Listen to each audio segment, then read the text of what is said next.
खुशी से अपनी कमज़ोरी पर फख्र करूँगा ताकि मसीह की कुदरत मुझ पर छाई रहे। आमीन। आमीन। शाबाश।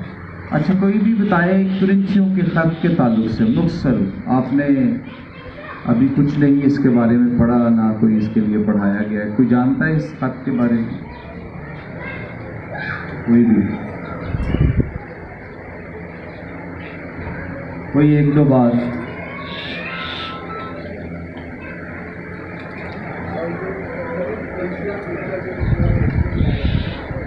हाँ हाँ, दिल्ली की हालत थी और के बाद हाँ जी। और सर ये तुर्की में 3 तारीख को वो तो उधर ही थी और ये भी इजाफा है। हाँ, इनमें बहुत सारी तालीमात गलत है। ठीक है, और ऐसे का पूछ रहा हूँ ताकि सीखने का ज़्यादा मजा आता है। ये एक्चुअली मुक़द्दस पौलुस रसूल ने ख़त लिखे नहीं थे, ये एक्चुअली उनके ख़तों के जवाब थे। समझ आ गई?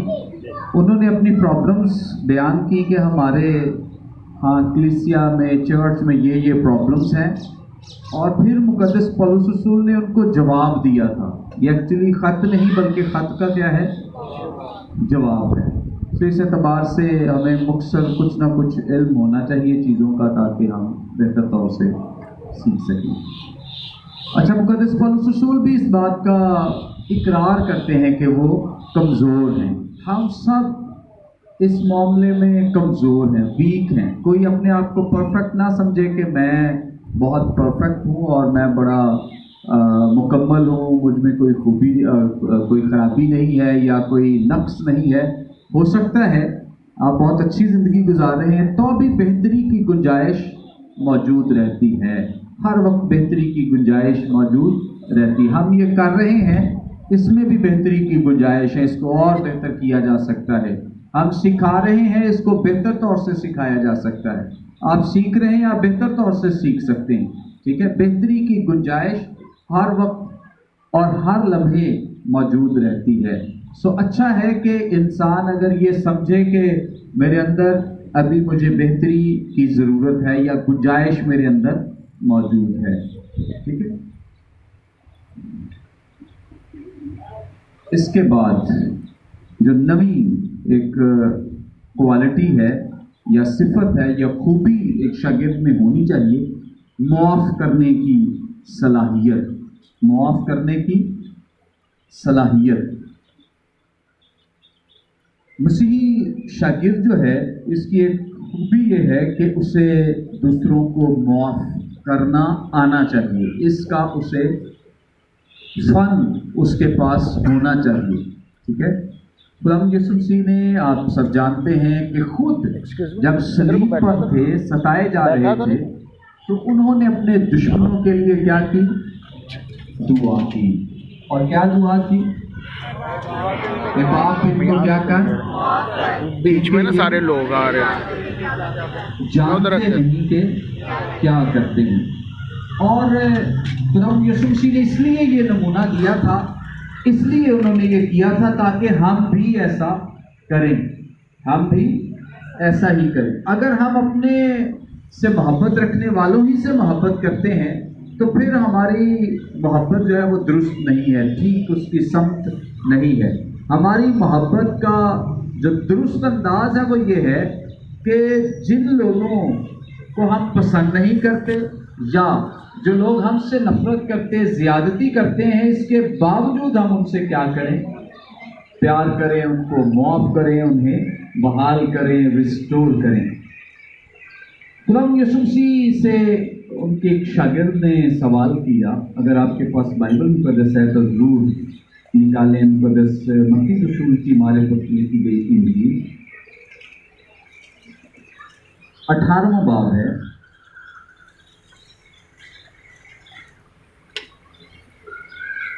21वीं आयत।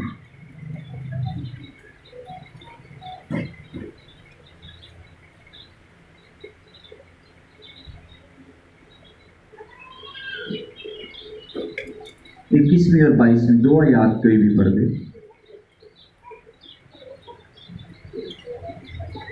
उस वक्त पतरस ने पास आकर उससे कहा, ऐ खुदावंद, अगर मेरा भाई गुनाह करता रहे तो मैं कितनी दफ़ा उसे माफ़ करूं? क्या 7 बार तक? यीशु ने उससे कहा, मैं तुझसे ये नहीं कहता कि 7 बार, बल्कि 7 दफ़ा के 70 बार तक। आमीन। Thank you. अच्छा, मुकद्दस पतरस रसूल ने जब यीशु मसीह से सवाल किया था, तो एक्चुअली जब यहूदी लोग किसी को माफ़ करते थे तो यहूदी थियोलॉजी ये थी, या यहूदी इस बात पर ईमान रखते थे कि हमें 3 बार किसी को माफ़ करना चाहिए। कितनी बार? 3 बार माफ़ करना चाहिए। पहली दफ़ा कोई गुनाह करता है, माफ़ कर दिया जाए, दूसरी दफ़ा करता है, तीसरी दफ़ा करता है, 3 उनके लिए इंतहा है, यानी इससे ज़्यादा वो किसी को माफ़ नहीं करते थे। अब मुकद्दस पतरस रसूल ने जब ये बात की है तो उन्होंने कितनी दफ़ा का जिक्र किया है? 7 बार। एक लिहाज से उन्होंने बड़ी छलांग लगाई है कि चले खुदावंद यीशु मसीह मुझे कहेंगे कि शाबाश, तूने बड़ा अच्छा ये बयान दिया है कि तुझे 7 दफ़ा माफ़ करना चाहिए, लेकिन 8वीं दफ़ा बदला लेना चाहिए। 8वीं दफ़ा क्या करना चाहिए? बदला लेना चाहिए। ये पतरस का ख्याल है कि खुदावंद यीशु मसीह मुझे अप्रिशिएट करेंगे क्योंकि मैंने 3 दफ़ा की बजाय कितनी दफ़ा कह दिया है? 7 बार। अब यीशु मसीह क्या कहते हैं? यीशु मसीह क्या कहते हैं? 7 के 70 बार। अब बहुत दफ़ा जब हम दुरुस्त तरीके से खुदा के कलाम को नहीं समझते तो आपने देखा होगा कई लोग इस बात को ज़रब तकसीम में ले जाते हैं, यानी 7 को 70 के साथ ज़रब देना शुरू कर देते हैं। लेकिन याद रखें कि बाइबल मुकद्दस में ख़ास तौर पे खुदावंद यीशु मसीह की जो टीचिंग है, जो उनका टीचिंग का स्टाइल है, अंदाज है, उसमें उन्होंने बहुत सारी जो ग्रामर के जो तरीके हैं जो उस वक्त राइज थे उनको इस्तेमाल किया। जैसे मिसाल के तौर पे खुदावंद यीशु मसीह ने यहाँ पर एक मुहावरा इस्तेमाल किया 7 के 70 बार। ये उस वक्त एक राइजुल वक्त मुहावरा था। इसका मतलब समझा जाता था लातादाद। क्या समझा जाता था? यीशु मसीह ने एक और मुहावरा इस्तेमाल किया, मैं तीसरे दिन मुर्दों में से जी उठूंगा। कभी कहा 3 दिन के बाद जी उठूंगा। ठीक है, तो इस पे वैसे मेरा मैसेज मौजूद है, आप उसको सुन भी सकते हैं यूट्यूब पे। तो ये एक मुहावरा था। यीशु मसीह ने 4 मुख्तलिफ स्टेटमेंट्स दी थी इस ताल्लुक से जी उठने के बारे में। कभी उन्होंने कहा कि मैं तीसरे दिन जी उठूंगा, कभी कहा कि मैं 3 रात दिन के बाद जी उठूंगा, कभी कहा कि मैं 3 दिन के बाद जी उठूंगा, कभी उन्होंने यूना का हवाला देते हुए कहा कि जैसे वो 3 रात दिन मछली के पेट में रहा इब्ने आदम भी ज़मीन के। अगर आज के लोग उस वक्त होते तो जरूर यीशु मसीह से सवाल करते कि आप एक ही बात को 4 दफ़ा बयान कर रहे हैं, तो आपकी तो स्टेटमेंट दुरुस्त नहीं। लेकिन ऐसा नहीं, क्योंकि उस वक्त के लोग जो थे वो यीशु मसीह के मुहावरात को समझते थे। आज के लोग आज के मुहावरों को समझते। जो आज मुहावरात हम इस्तेमाल करते हैं, आज कितना आसान है हमारे लिए एक दूसरे को समझना, लेकिन आज के मुहावरात अगर आपको 2000 साल बाद कोई सुनेगा तो वो कहेगा पता नहीं ये क्या कहा है। इसलिए खुदावंद यीशु मसीह ने ये मुहावरतन बात की थी, और ये बहुत दफ़ा खुदावंद यीशु मसीह ने ऐसा किया कि जो उस वक्त के राइज जो तरीके थे तालीम देने के, जो रबी इस्तेमाल किया करते थे, उन्होंने उन तरीकों को इस्तेमाल किया। जैसे तशबीहात का इस्तेमाल किया, जैसे सवालिया जुमले कहना शुरू किए। इस तरह से चूंकि रबी भी तकरीर हमेशा ऐसे ही किया करते थे। बहरहाल जो इसमें से मैं बयान कर रहा हूँ वो ये है कि ये मुहावरा जो है इसका मतलब ज़रब तकसीम देना नहीं है। इस मुहावरे का मतलब है कि जब जब तेरा भाई गुनाह करे तो उसे क्या कर? माफ कर। जब जब वो क्या करे? गुनाह करे तो उसे, ये तादाद नहीं है, कोई लिमिट नहीं है। 480 अगर हम कह दें, जैसे इतने बनते हैं, अगर 490 490 अगर हम कह दें तो 7 और 490 में क्या फर्क है? लिमिट तो उधर भी लग गई। क्या ख्याल है? 3 पे भी लिमिट है, 7 पे भी लिमिट है और 490 पे भी लिमिट है। फिर तो यीशु मसीह की तालीम में और यहूदियों की तालीम में फर्क ना रहा, या जो उन्होंने बिगाड़ दी थी तालीम वो फिर सेम हो गई, या जो पतरस कह रहा है उसमें भी कोई फर्क नहीं है। फर्क तो तब होगा कि अगर पतरस एक लिमिट लगा रहा है और यीशु मसीह उसको अनलिमिटेड कह रहे हैं, ठीक है। वो एक निशान लगाता है कि 7 बार हमें माफ करना है, लेकिन यीशु मसीह क्या कहते हैं कि हमें लातादाद माफ करना, यानी जब भी वो गुनाह करे तो उन्हें उसे क्या करना है? माफ करना। और इसका अमली सबूत यीशु मसीह ने दिया है। अगर यीशु मसीह 490 ही का जिक्र कर रहे होते तो यहूदियों ने जब खुदावंद यीशु मसीह को पकड़वाया है तो 490 से भी जायद उन्होंने उसे तकालीफ दी हैं, अजियतें दी हैं, ताने दिए हैं। तो फिर 490 के बाद तो यीशु मसीह उठकर खड़े हो जाते कि आप नहीं मैं खाऊंगा, ऐसा ही। लेकिन ऐसा नहीं है, 490 लिमिट नहीं है, ये ज़रब तकसीम नहीं है। हाँ जी, समझ आ गई बात? असाइनमेंट लिख लें नेक्स्ट टाइम के लिए। आप ईमान की तारीफ बयान करें। ईमान की तारीफ बयान करें। बाइबल मुकद्दस में ईमान की मुख्तलिफ अक़साम बयान की गई हैं। बाइबल मुकद्दस में ईमान की मुख्तलिफ अक़साम बयान की गई हैं। इनका जायज़ा लें, इनका जायज़ा लें। 4 सफ़ात पर मबनी होनी चाहिए ये असाइनमेंट। हाँ जी, ठीक है, लिख लिया या नहीं? अगर किसी ने लिखी है तो वो बोल दे।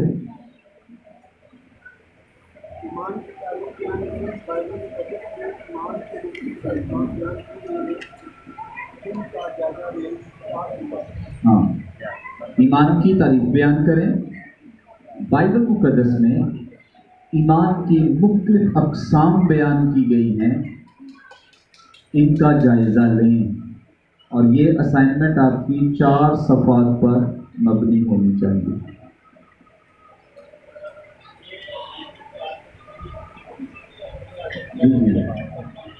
बिल्कुल। हाँ, ईमान पे तो बहुत ज़्यादा किताबें हैं जो आपको मिल सकती हैं। ये जब FDA बाइबल जो कॉलेज है, लाइब्रेरी है उनकी, यहाँ से आसानी से मिल सकती है। MIK की बड़ी ज़बरदस्त किताबें हैं ईमान पे, आप खरीद सकते हैं। इंग्लिश में भी अवेलेबल है, फेथ पे। वैसे इंटरनेट पे तो बहुत कुछ है, फेथ पे आप देख सकते हैं, रिसर्च कर सकते हैं। ठीक है, स्पेसिफिक कोई नाम मेरे जहन में नहीं आ रही। ठीक है, ये असाइनमेंट आपने, इसके लिए आपने 3 हफ्तों बाद ये असाइनमेंट देनी, ठीक है। और मैंने जो पहले हर असाइनमेंट जिसने भी दी है, हर एक असाइनमेंट के साथ एक नोट लिखा है, और उस नोट का मतलब है, मतलब वैसे नहीं मैंने लिख दिया, उसका मतलब है, उसको आपने ज़रूर पढ़ना है कि मैंने जो असाइनमेंट की है उसके साथ नोट, नंबर तो मैंने दिए हैं, आपने काम किया है, इसके लिए जो एफर्ट की है मैंने उसको अप्रिशिएट किया है, लेकिन उसके साथ जो नोट है दरअसल वही आपके मार्क्स हैं। ठीक है, वो आपने ध्यान से पढ़ना है कि मेरी असाइनमेंट के साथ नोट क्या लिखा गया है। ठीक है, अगर तो गुड लिखा गया है तो इसका मतलब है कि ये काबिल कबूल है, लेकिन अगर इसके अलावा कुछ लिखा है तो उस पर आपने वर्क करना है।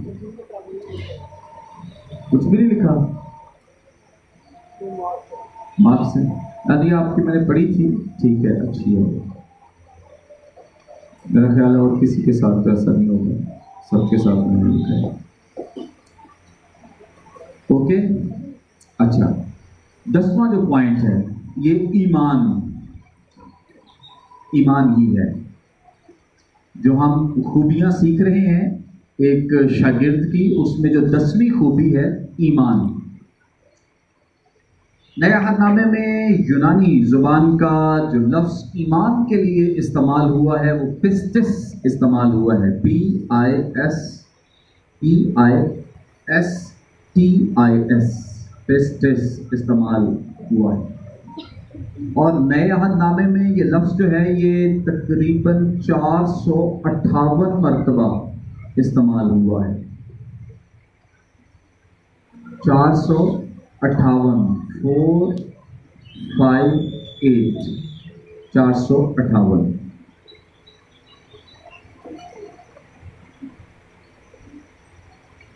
अच्छा, मैं कोई उस पे रोशनी नहीं डाल रहा, मैं आपने इसी चीज़ को बेस नहीं बनाना, मैं कुछ अक़साम का जिक्र करने लगा हूँ। ये एक लिहाज से कह लें कि इशारा है आपकी असाइनमेंट के लिए, लेकिन ऐसा नहीं कि सिर्फ आपने यही लिखनी है, ये तो एक इशारा मैं देने लगा हूँ।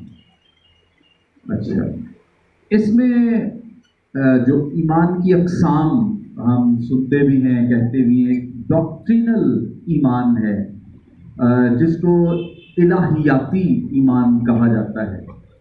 इलाहियाती ईमान, ठीक है, जिसमें हम खुदा बाप, खुदा बेटे और खुदा रूहुल कुद्स पर ईमान रखते हैं। ये क्या है? इलाहियाती ईमान है। आपने बाइबल मुकद्दस में पढ़ा है जिंदा ईमान, पढ़ा है? आपने बाइबल मुकद्दस में पढ़ा है मुर्दा ईमान, पढ़ा है कि नहीं पढ़ा? पढ़ा। आपने बाइबल मुकद्दस में पढ़ा है पहाड़ों को हटा देने वाला ईमान, पढ़ा है कि नहीं? अच्छा, ये सब ईमान की हालतें हैं या अक़साम हैं। एक बुनियादी ईमान जो मसीही लोग रखते हैं, जैसे खुदा यीशु मसीह को अपना शख्सी निजात दहिंदा कबूल करते हैं, ये भी एक ईमान की हालत है। अच्छा, एक जिस ईमान की यहाँ पे बात की जा रही है वो ईमान डॉक्ट्रिनल ईमान नहीं है, वो ईमान मुर्दा ईमान नहीं है, वो ईमान कोई ऐसा ईमान नहीं है जो मतलब हमारी डॉक्ट्राइन से ताल्लुक़ रखता है, बल्कि ये प्रैक्टिकल ईमान है, प्रैक्टिकल लाइफ में ईमान का होना, ठीक है। जिस ईमान की शागिर्दियत में मैं बात कर रहा हूँ, ये वो ईमान है जो बड़ा प्रैक्टिकल किस्म का ईमान है, कि जो ईमानदार है, जो शागिर्द है, डिसाइपल है, वो ईमान की जिंदगी गुजारता है, जैसे अब्राहम ने ईमान भरी जिंदगी गुजारी है, ठीक है।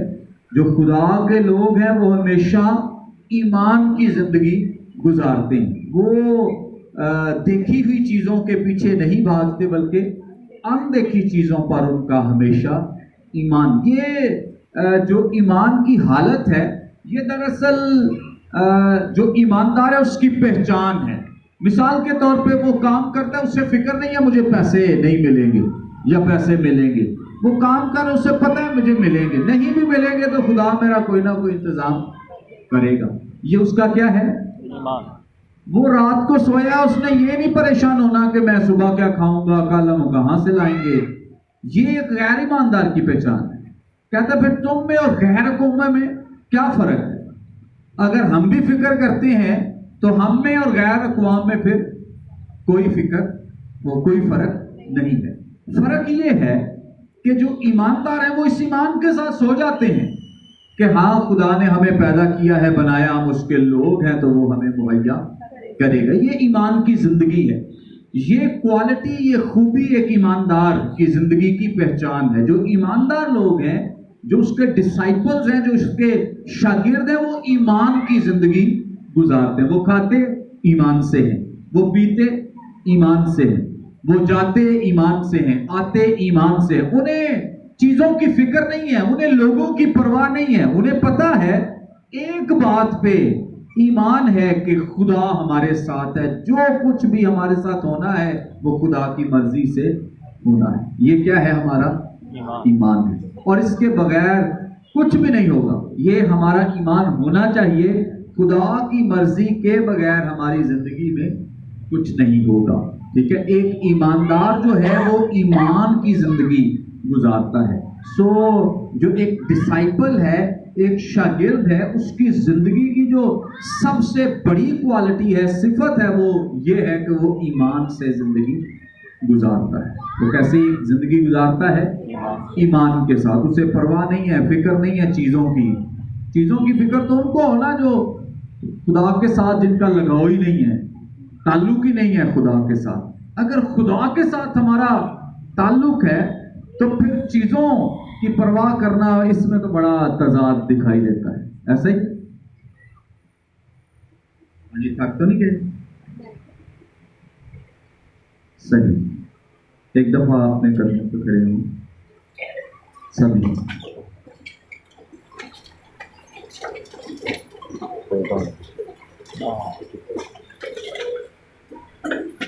हाथ भी ऊपर कर लें, सजा नहीं है, ये ना समझो। अपनी एड़ियां उठानी है सब ने, कुछ लोग नहीं उठा रहे। और ऊपर करें, और ऊपर करें, शाबाश। और ओके, अब लंबा सांस लें। चले आप किसी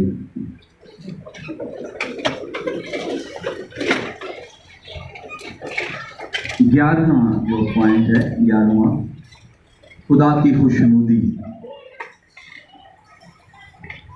खुदा की खुशनुदी।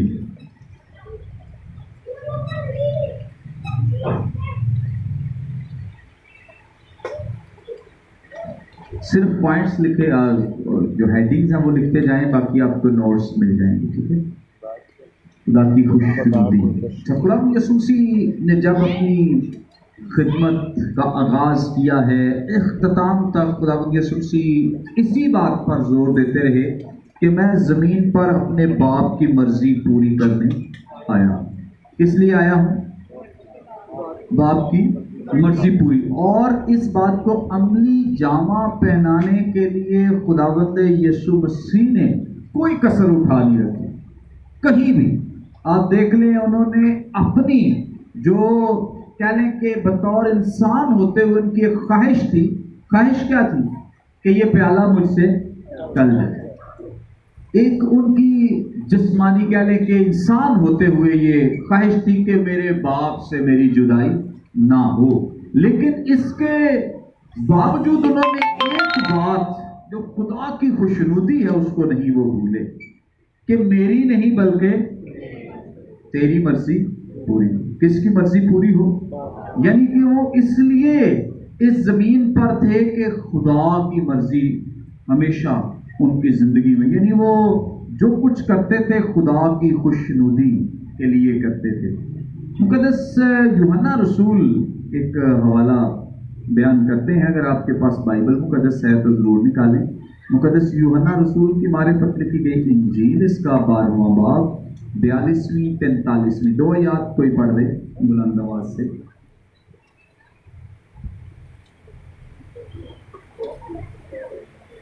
तो भी सरदारों में से भी बथेरे ऊपर ईमान लाए, मगर फरिश्तियों के सबब से इकरार ना करते थे, ता ऐसा ना हो कि इबादत खाना से खारिज किए जाएं, क्योंकि वो खुदा से इज्जत हासिल करने की निस्बत इंसान से इज्जत हासिल करना ज़्यादा चाहते थे।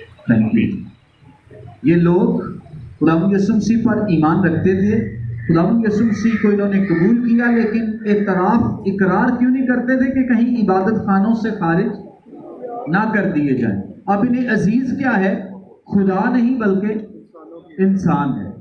ये खुदा से इज्जत नहीं चाहते बल्कि इंसान से इज्जत चाहते हैं, और ऐसे लोग खुदा के लायक नहीं हो सकते। क्यों हो सकते हैं?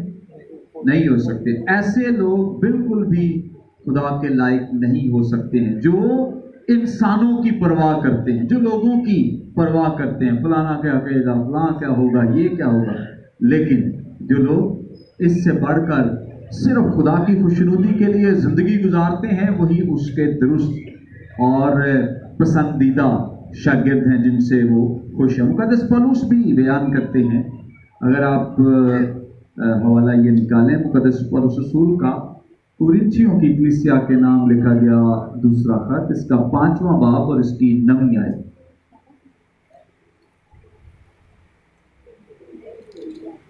मुकद्दस पौलुस रसूल का। अच्छा, ये कभी नहीं आपने कहना कि जैसे आमतौर पे दूसरा कुरिन्थियों, ठीक है, दूसरा कुरिन्थियों कहना बिल्कुल दुरुस्त नहीं है। कुरिन्थियों है ही है, तो पहला दूसरा नहीं है, ठीक है। आपने हमेशा यही कहना मुकद्दस पौलुस रसूल का पहला खत या दूसरा खत, ठीक है। हाँ जी, 9वीं आयत, 5वें बाब की 9वीं आयत। इसी बात से हम ये हौसला रखते हैं कि वतन में मोह खुदा वतन उसको खुश करे। आमीन। वतन में हो या जलावतन, हम किसको खुश करें? खुदा को खुश करें। और यही हमारी जिंदगियों का मकसद होना चाहिए। हमारी जिंदगियों का सिर्फ यही एक मकसद होना चाहिए कि हमारी जिंदगियां जो हैं वो सिर्फ और सिर्फ खुदा की खुशनुदी के लिए होनी चाहिए। आखिरी 2 पॉइंट्स हैं, जल्दी से हम ये करेंगे ताकि ये हिस्सा भी जो खूबियों वाला है ये कंप्लीट हो जाए, मुकम्मल हो जाए। और आइंदा इनका टेस्ट होगा, ये जो 13 खूबियाँ होंगी, 11 आपने लिख ली हैं, 2 मैं आपको लिखवाने जा रहा हूँ। 12वीं वफादारी और खुलूस, सिर्फ आपने नेक्स्ट टेस्ट में इनके नाम लिखने हैं, ठीक है। वफादारी और खुलूस, मसीह के जो शागिर्द हैं इनकी जो नहायत अहम खूबी है वो खुलूस, वफादारी।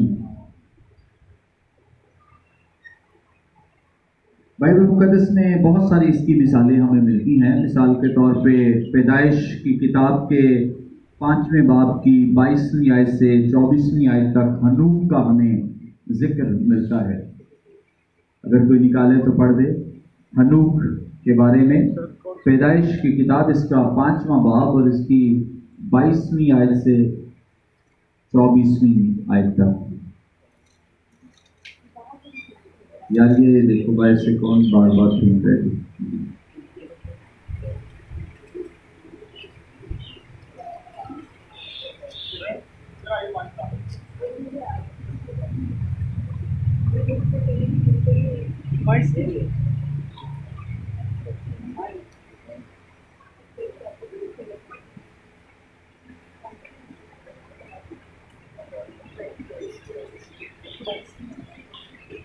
हाँ जी, पढ़ दें। और मतसूला की पैदाइश के बाद हनूक 300 बरस तक खुदा के साथ साथ चलता रहा और उससे बेटे और बेटियां पैदा हुई।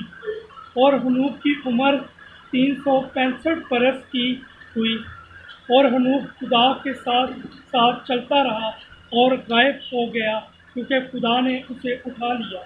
आमीन। क्या लिखा है कि वो खुदा के साथ साथ चलता रहा। इसका मतलब यह है कि उसकी जिंदगी में एक तसलसल है, वो चलता रहा है तसलसल के साथ। किसी भी शख्स की जिंदगी का जो तसलसल है वो बड़ा ज़रूरी है। आपने देखा होगा कि कई दफ़ा हम बड़े जज्बाती हो जाते हैं, कई दफ़ा 2-2 घंटे दुआ कर देते हैं और कई दफ़ा महीने 2-2, 3-3 गुजर जाते हैं दुआ का पता ही नहीं। ये तसलसल नहीं है, ठीक है। खुदा की जो ख्वाहिश है हमारी ज़िंदगी में वो तसलसल की है कि जो कुछ भी हम कर रहे हैं, अब हमारे स्टूडेंट्स ही देख लें, आए हैं, छलांग लगाई है, उन्हें लगता है कि शायद यहाँ आएंगे तो कोई डिप्लोमा मिल जाएगा फौरी तौर पे, फिर हम पादरी बन जाएंगे, फिर कुछ और बन जाएंगे। तसलसल नहीं है ज़िंदगी में, तसलसल नहीं है। आए इधर छलांग, कोई उधर छलांग, कुछ जगह आ गए, कोई और किसी कॉलेज में चले गए, उधर नहीं मिला, कुछ आगे चले गए। तो ये तसलसल का ना होना ये बिल्कुल भी मसीही ज़िंदगी की कोई रवायत नहीं है। मसीही ज़िंदगी ये है कि जो कुछ भी हम कर रहे हैं हम तसलसल के साथ मुसलसल उसे करते रहें। छलांगे लगाएंगे तो कोई फ़ायदा नहीं होगा। आपने कई एक स्टोरीज ऐसी पढ़ी हैं, छलांगे लगाने वाले हमेशा पीछे रह जाते हैं, हार जाते हैं, लेकिन जो तसलसल के साथ मुसलसल चलते रहते हैं, इसके लिए लिखा है कि वो खुदा के साथ साथ चलता रहा।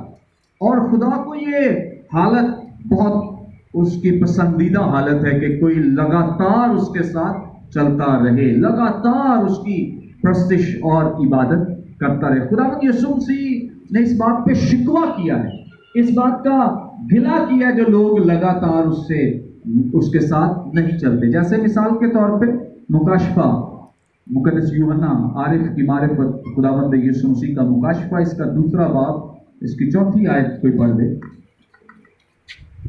कोई भी पढ़ने में अमल करे।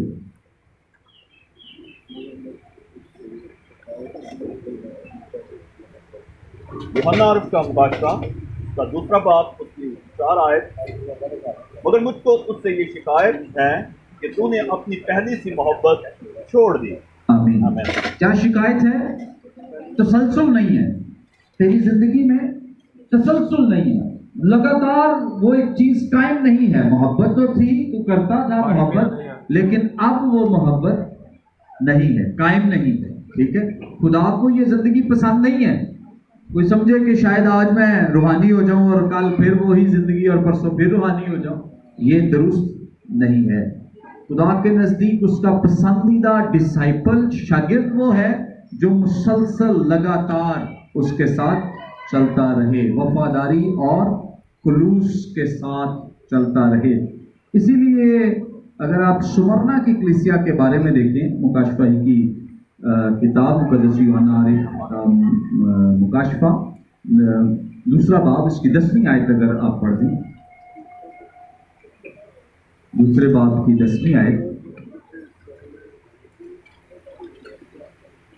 जो दुख तुझे सहने होंगे उनसे खौफ न कर, देखो अबलीस तुम में से बाज को कैद में डालने को है, ताकि तुम्हारी आजमाइश हो और 10 दिन तक मुसीबत उठाओगे। जान देने तक ये कर दिया है, पढ़ दें। जान देने तक भी वफादार है हाँ। तो मैं तुझे जिंदगी का ताज दूंगा। आमीन। अच्छा, ये सुमरना की कलीसिया को भी खास पैगाम है कि जान देने तक क्या रहे, वफादार। ये चीज वफादारी हमारी जिंदगी में खुदा यीशु मसीह देखना चाहते हैं कि लगातार और वफादारी के साथ मुसलसल हम उसके साथ लगे रहें, जुड़े रहें, और कोई चीज भी हमें फिर इससे जुदा ना करे। कोई चीज भी, चाहे वो हाल की है, इस्तकबाल की है, चाहे वो रिश्ते हैं, कोई चीज भी हमें इस वफादारी से अलग ना करे। अगर आपको दानियल का वाकया याद है तो आप सब जानते हैं कि वो कैसी वफादारी के साथ चल रहा है, और बीच में एक वक्त ऐसा आया है कि उस पर ये पाबंदी लगाई गई है कि वो दुआ ना करे। लेकिन उसकी कैसी वफादारी, उससे तो परवाह नहीं है, उसे तो परवाह नहीं है। वो तो अपनी रूटीन के मुताबिक गया है, दरवाजा खिड़की खोली है और क्या कर रहा है, उसे परवाह नहीं है। क्यों? क्योंकि उसे तो कोई और लगन लगी हुई है। उसे तो उस ऑर्डिनेंस की, उस जो हुक्म था, हुक्मनामा था, उसकी भी कोई परवाह नहीं है। इसलिए उसने वो खिड़की खोली। और अच्छा, अगर वो वफादारी से चलता रहा है तो खुदा ने भी उसकी वफादारी की कैसी दादरसी की है कि उसको शेरों की मांद में डाल दिया गया। हालांकि बादशाह चाहता था कि दानियल को शेरों की मांद में ना डाला जाए, बच जाए। वो नहीं बचा सका, वो नहीं बचा सका, और खुदा ने जानबूझकर ऐसा होने दिया है। अगर वो बचा लेता तो दानियल क्या समझता कि मुझे किसने बचाया, बादशाह ने बचाया या इंसान ने बचाया। खुदा ने ऐसा होने दिया। बहुत दफा खुदा हमारी जिंदगियों में ऐसे मौके आने देता है, मुश्किलात को, प्रॉब्लम्स को, परेशानियों को, दुखों को, तकलीफ को आने देता है, ये समझने कि हमारे लिए एक अपॉर्चुनिटी है ताकि हम खुदा का जलाल देख सकें। लाजर बीमार है और उसकी बहन ने कहला भेजा है कि वो बीमार है, यीशु मसीह नहीं आए हैं। बहुत दफा वो नहीं आते, जानबूझकर वो नहीं आते हैं। इसलिए नहीं आए क्योंकि बीमार तो बड़े चंगे किए हैं, लेकिन इन लोगों का ईमान मजबूत नहीं हुआ। मुर्दा जिंदा होगा तो लोग जान जाएंगे। मुर्दे भी जिंदा किए हैं, लेकिन अगर 4 दिन के बाद जिंदा करूंगा तो और ईमान मजबूत। सो हर बात में खुदा का एक राज भेद है। तो इस एतबार से दानियल जो है उसकी ज़िंदगी में भी उसकी वफादारी को देखते हुए खुदा ने बड़ा जलाली काम किया है। तो इस एतबार से जो वफादारी है ये एक शागिर्द की खूबी है, क्वालिटी है, सिफत है जो उसकी ज़िंदगी में होनी चाहिए। आखिरी बात है, इसके बाद हम टी ब्रेक लेंगे। अगर चाय तैयार है तो देते जाएं साथ साथ। हाँ जी, आखिरी मोहब्बत मसीह की शागिर्दियत की अहम तरीन जो बुनियाद है ये क्या है?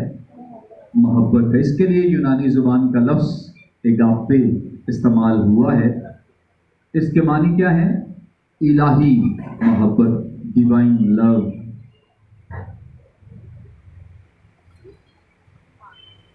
शुरू में भी हम इस मोहब्बत की बात कर रहे थे कि जिन से हम मोहब्बत नहीं करना चाहते, जब हम उनसे भी मोहब्बत करें तो ये डिवाइन लव है, ये एगापे मोहब्बत है। अभी जो हमने आयत सीखी है, मुकद्दस पौलुस रसूल का रोमियो की कलीसिया के नाम लिखा गया खत 5वां बाब 5वीं आयत। तो ये आयत क्या है? दोबारा अगर किसी को याद है बोल दे। हाँ,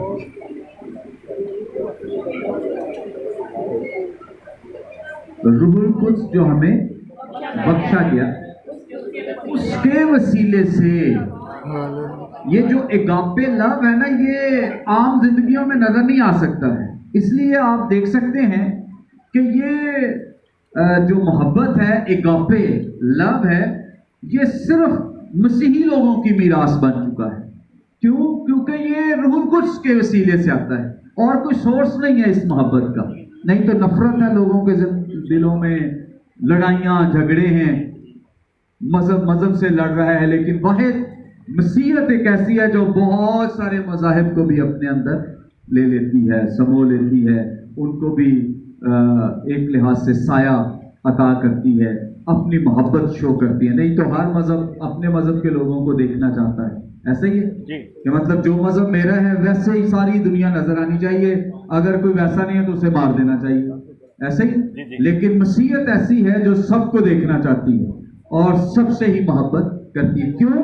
क्योंकि ये जो मीरास है ये रूहुल कुद्स के वसीले हमें मिली। हमारे अंदर जो मोहब्बत डाली गई है ये हमारी कोई खूबी नहीं है, क्वालिटी नहीं है कि जी मैं मसीही घराने में पैदा हुआ तो इसलिए मैं दूसरों से मोहब्बत करता हूं। ऐसा नहीं है। ये कहां से हमें मिली है? कलाम बयान करता है कि ये रूहुल कुद्स के वसीले तुम्हारे अंदर डाली गई है। ठीक है, ये हमें एक समझ लें कि इनाम दिया गया है, हमें इससे मामूर किया गया है।